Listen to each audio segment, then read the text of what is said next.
Hey, what's up everybody? It is Kellen here from Start Your Systems, and welcome back to Monster Energy Supercross 2, where today we are playing the 14th round. Oh my gosh, I can't believe we're already that deep into the season. 14th round of the 2019 Monster Energy Supercross series. Nashville, the custom replica track that I always try to make each week in-game.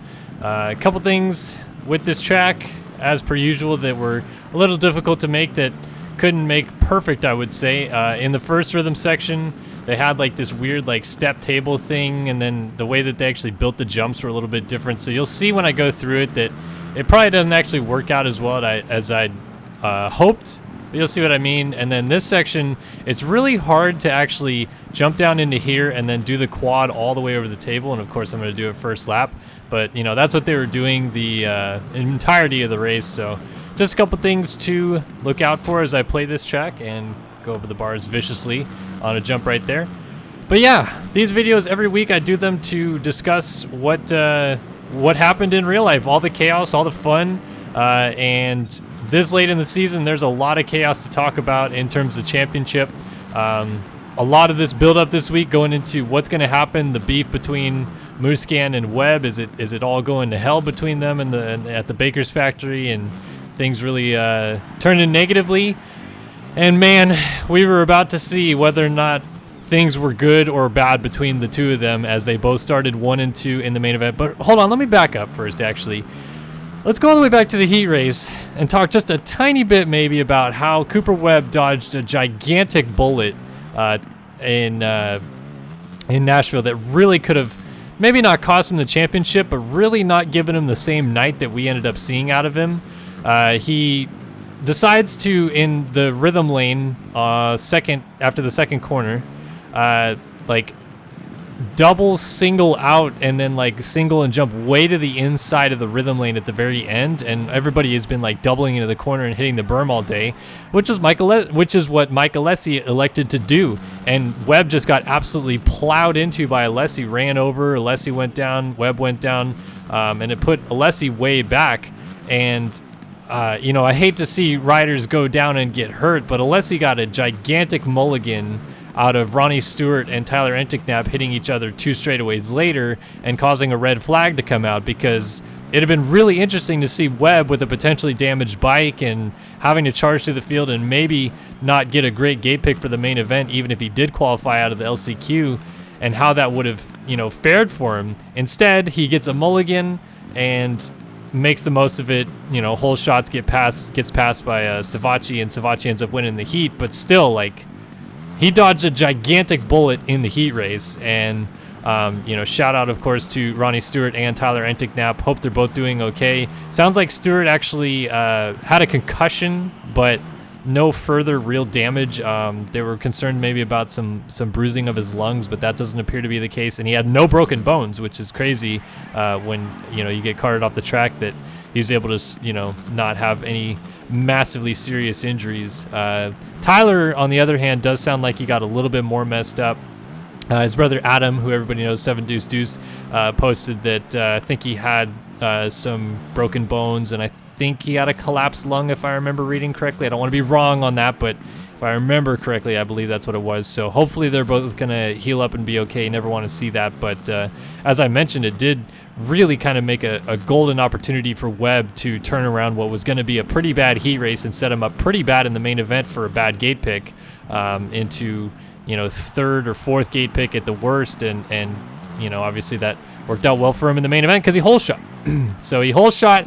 He's leading the race. Marvin's in second. We're like, oh man, rubbing our hands together. This is it. This is finally the battle we want to see. Webb's been bad in practice all day long. Marvin was one of the fastest in practice all day long. This is going to be good. Damn it.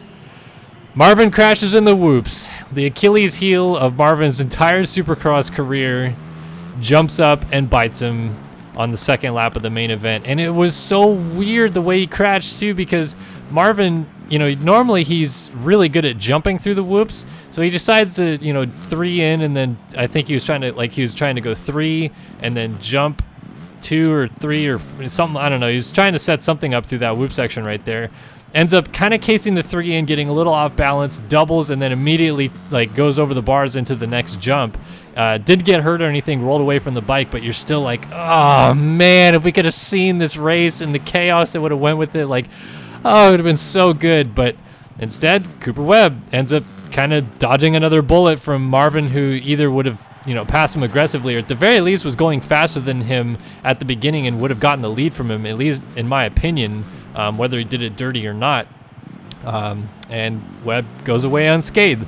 Next up, Savachi's sitting in second, and he's got Ken Roczen, who's clearly been the fastest guy all day long, all night long, running Savachi down. They're both catching Webb out front. Savachi, who won the heat race by passing Webb, is maybe looking the best he's looked all season long, maybe en route to a podium, or maybe even having an opportunity to win that main event.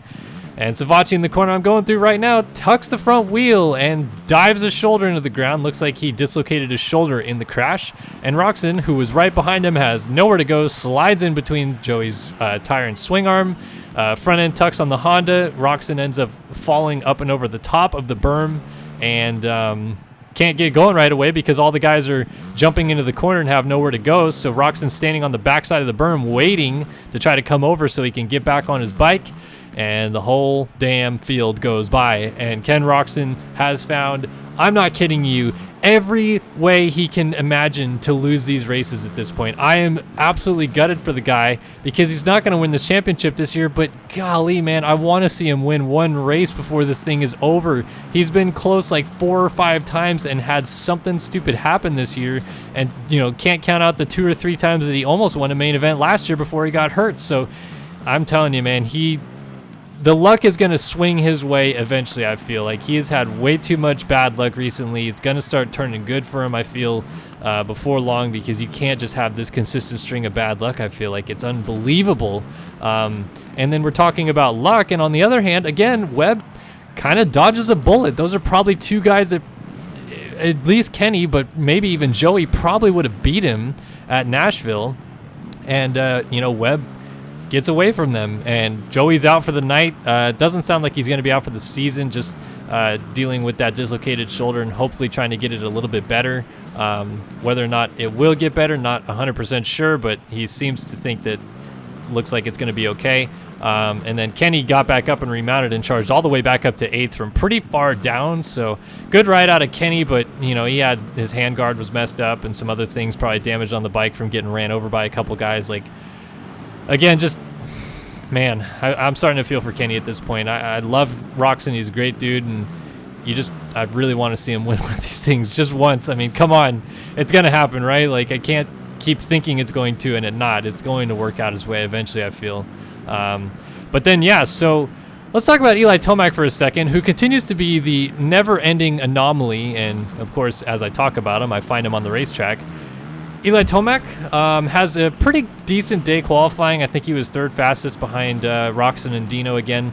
That's about where he's been the last couple weeks. But then the heat race, he starts out front and he's kind of creeping away from everybody. And then blammo, the bike blows up. Interesting, that the Cowie let go in the heat race because, well, I don't know. I guess that's not very interesting because Joey's bike at Oakland also blew up pretty early in the main event. It wasn't like it blew up late.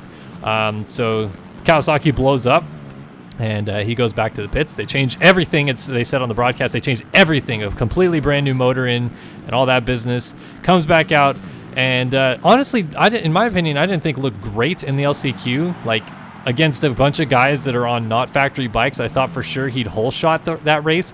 Didn't even do that. Obviously still won the LCQ, but still I was kind of like, oh man, really? Like this is looking worse and worse for Tomac tonight. And the whole last chance qualifier, his bike was smoking again. It was weird where it was smoking out of. It looked like kind of by the shock reservoir, or maybe just the shock itself had some smoke coming out of it.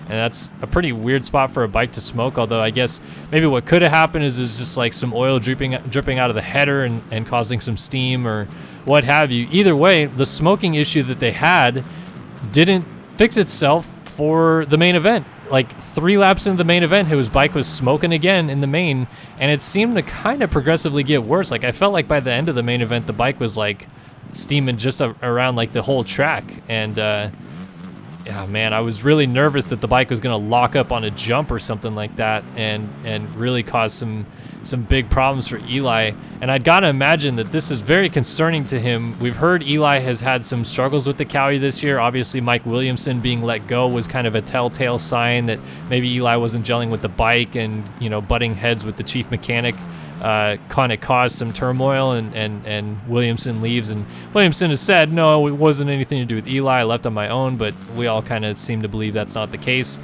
Anyway, Tomac finally found the fire that he's been missing for the last forever this year, and charges through, passes a bunch of people, passes Webb for the lead, and he's out of there. And that's the Eli Tomac I think every single person on this planet has waited for to come back this year. Whether he needed something dramatic to happen to light that fire again, or maybe he found the magical setup he's been looking for, I don't know. I really don't. I still don't get Eli Tomac. We're all still scratching our heads, because where's this Eli been? Like, this Eli should have existed 4 or 5 rounds ago, and he'd still be in this championship. But he's kind of not. You know, he's over 20 points down. It's still realistically, in my opinion, over at this point. Like, let's just be real here. Webb finishing 3rd at Nashville. You got 3 rounds to go after this one. He's got a 21-point lead, I believe, on both Marvin and Eli. I think they're tied.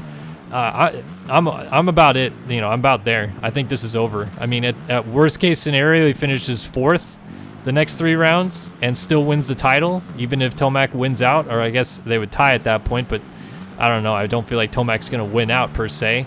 And even that case, I don't think Webb's going to finish 4th the next couple weeks. So I'm pretty much on the Cooper Webb's going to win this championship bandwagon at this point. I was trying to find all the reasons it wasn't going to happen, but you know what? When it's your year, it's your year, and Cooper Webb had a night that really should have gone pretty bad for him and ended up going fantastic for him in the long run of it. And now he's in a position where he can maybe even clinch the title early with a couple good rides in the next couple weeks. So color me completely shocked. We're talking about 11 weeks ago where we were watching Webb win his first main event, and I'm going, you know, that's kind of cool. Like, maybe he can turn this into some, you know, a decent season and come out swinging next year. Nope, we're probably looking at Cooper Webb being the 2019 Monster Energy Supercross champion, folks. I don't know how to swing it any other way at this point, because, again, if it's your year, it's your damn year. I don't know how many times Roczen, Muscan, Tomac, all these guys are going to figure out ways to throw it away. Maybe Webb will still find a way to throw it away late, but everybody else has done their part in throwing it away, and Webb's still just been there week after week, just killing it. So, yeah, I don't get it. I was a little avidly frustrated with how long it took Baggett to pass Webb, because I feel if he was on any different colored bike, he probably would have passed him the same time Tomac did. Because in my opinion, Baggett was kind of Tomac's speed, maybe like a few tenths off here and there. But close enough where he maybe could have challenged Tomac late down the stretch if he'd gotten around Webb earlier. No, but instead he took 14 laps to pass Cooper Webb because he's being way too generous with him because they're on the same color bike, and Baggett could have maybe forced the issue a little earlier and got around him, but nope, same color bike. So I was kind of like, dude, come on, like, you maybe would have had a chance to win that race. I don't think he probably would have, but still, like, it's not even the same teams, dude. Like, you got to get in there, and if you want to win a race, win a race. Like, I don't know. I thought that was kind of chicken-esque. And then Dean Wilson ends up finishing in 4th. Still just misses the podium again. I know he got the podium a couple weeks ago. Was it the Triple Crown that he got the podium at? Yeah, I believe so. Yeah, Dino's been killing it. I think he's setting himself up great to at least get a ride next year if he's not still on Rockstar Husky by that point. Not much more to say about the 450 class. 250 class, because there is a big talking point there, and I want to hit a couple things before this race is over, but it's quickly winding down. Number one, Austin Forkner's practice crashes have finally caught up to him. He went down in this set of whoops in the first set of qualifying practice, went over the bars or like off the bike and then tumbled off the track essentially, and hurt his left knee pretty bad. And I tweeted at the time that it happened, like, yeah, this isn't good, because it's not too often, like, these riders have all gotten hurt enough now that they know when they're hurt. You know, it's not just like a small little, you know, twinge or something. Like, they're hurt. And Austin was immediately pounding his fist on the ground, and I equated it to, if you remember, Chad Reed in 2012 when he was trying to battle Ryan Villapoto for the championship, tore his ACL at Dallas, and as he was getting pulled off the track, he just smashed the tough block on the exit of the track, and you could tell he was visibly frustrated. Not because he crashed and lost a bunch of points, because he knew he was injured and that his championship was over. Like, that's mentally destroying to people. And I was really shocked to see Austin come back out for the second qualifying session, but he did. And the second he overjumps something, pulls off the track, falls off the side of the bike, and lays on the ground and gets carted off on the medical mule, never comes back. I'll tell you what, we haven't heard anything official. I'm sure by the time this video comes out, we'll actually have some news, but I'm pretty confident in saying that Austin Forkner's out for the season, if not the year.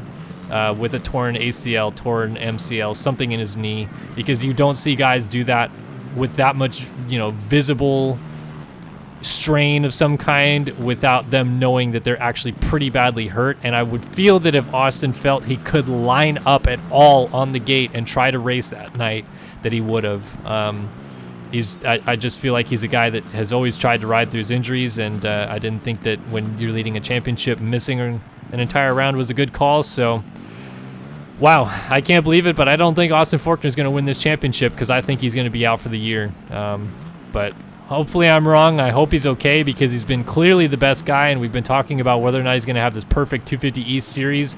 Now, he probably isn't going to even win the East, which is absolutely incredible to say. And one of the two guys that probably could win it, Justin Cooper or Chase Sexton, decided they wanted to have a nice run-in in the main event. I don't really agree on any level with what Justin Cooper had to say after the race. I saw everything happen. I saw Chase's initial pass to get around Justin, and then I saw Justin's sorry excuse for a pass trying to get back around Chase that took them both down. And Justin was trying to say, it's aggressive racing, and that stuff happens out there from time to time, but he never even came close to owning up that he basically flat took out Sexton and himself when they both had a legit shot to win their first main events. And he just danced around the subject and almost kind of blamed it on Chase, and that's not cool, dude. Like, you're to blame for that crash. Own it, move on. Like, all these people that blame Marvin for never owning the Eli at East Rutherford or at Foxborough takeout, and complaining to no end that Marvin should have owned it and they'd respect him. You have to fall in the same boat here with Cooper, because he did the exact same thing. He took out the leader of the race to try to, take the lead of the race, and he took himself out too, and then he basically danced around the subject and almost blamed Sexton for the whole thing in the first place. So I wasn't cool with that, man. I was bummed because I felt both of them deserve that they should have their first career win. Sexton has been second, and gets another second again after having to charge through the field and put an aggressive pass on Cooper to get back around him, and all that business. But dude, what in the heck? Martin freaking Davalos just won his 5th career main event in his 99th career start. Like, all year long, no Marty party anywhere to be found, just non-existent. Like, no Martin Davalos speed, anything like that, just nothing. And comes out, wins his heat, wins the main after Forkner's out. Like, dude, what? And he said, I had a twinge in my neck from a crash that he had in 2018 that was still bothering him, and his arm was going numb. So, like, you get it now after he talks about that stuff. But, dude, like, that was so weird that for so long this year we've seen a really lackluster Davalos performance, and now he picks up a win, and, like, he's not even anywhere close to Sexton or Cooper for this championship. But I guess if they both throw it away because they're still kind of young and learning, Martin could potentially end up in a pretty good position down the stretch here. I mean, I know that the points gap is huge and there's only 2 rounds left for those guys, but still, like, that's pretty cool for Davalos to get a win. And if Forkner's out, at the very least, Mitch Payton has something to hang his hat on, that his other guy that he has on the team is still winning races for him. But I do really feel that it was either Sexton or Cooper's race to win, and they both, I should say Cooper blew it for both of them. I don't want to blame Chase, because I don't think Chase did anything wrong.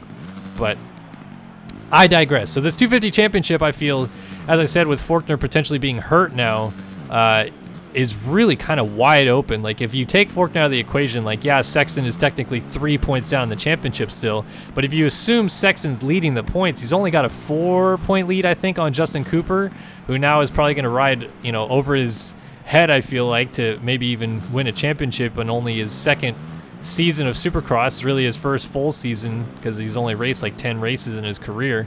And yeah, like this is really suddenly blown wide open, and I can't even believe it, but like 2 weeks ago, it almost looked like it was a foregone conclusion that Pro Circuit Kawasaki was going to win both the East and the West 250 titles. Now we're maybe looking at a situation where they don't win either of them.